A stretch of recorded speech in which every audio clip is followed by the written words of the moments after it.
Another question that I get all the time is, Coach Anthony, do you have to be a fighter in order to be a trainer, or an ex-fighter in order to be a trainer?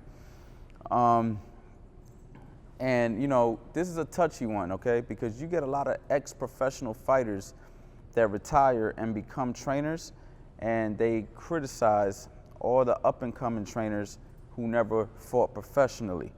All right, now it's been proven. So in reality, it's been proven already that you don't have to be a professional fighter in order to be a good trainer.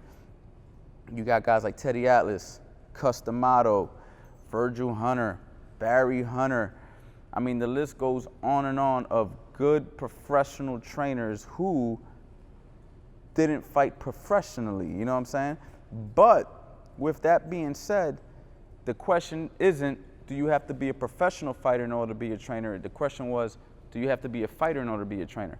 And if you ask me, the answer is yes. You do have to be a fighter, and you do have to know how to fight in order to be a trainer. And when I say that, I don't mean that you have to have fought professionally, because I didn't fight professionally, but you do need to know how to fight. You do have to have a certain amount of rounds under your belt. In my opinion, you do need to have competed before. And the reason I say this is because you have to know what it feels like to be a fighter in order to really interact with your fighter in a way that he can understand. You have to have been where he's been before, at least at the bare minimum level. I'm not gonna sit here and disrespect trainers who's never fought before, because there are good trainers, because in reality, training guys is all about communication. How can you get the information across to your fighter? So you may have a guy who never fought before but has really good communication skills. So can that kind of person be a trainer? Absolutely.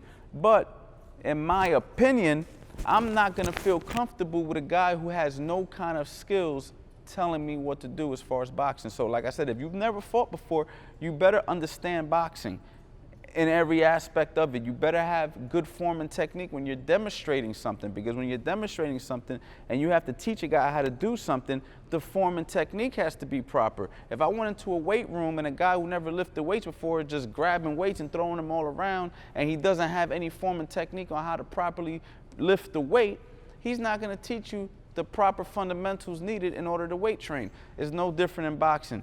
You have to have a trainer who has fought before, demonstrates well, and is able to communicate with you in a way that you understand.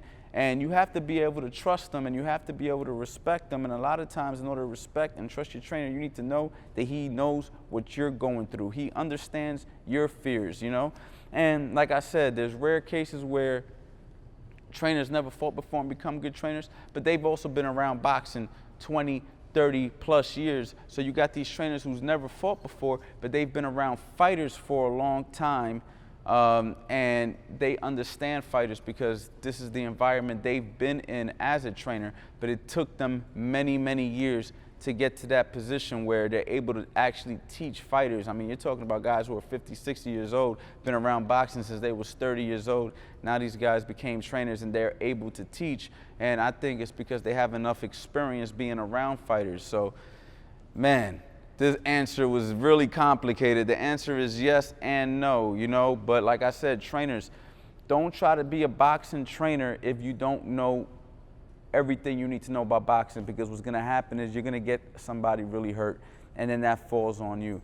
Don't think that because you learned a couple of punches and you learned a couple of tricks on the mitts, and you know you've been around boxing for a year or two, that now you have the ability and the capability to be a trainer, because when that guy gets hurt, it falls on you, and it falls on your teachings, and it falls on everything that you're showing them. So, and it's not a good feeling, man. So you have to make sure that you know, you have your fighter's best interest, and a lot of that is swallowing your ego and knowing where you stand as a trainer.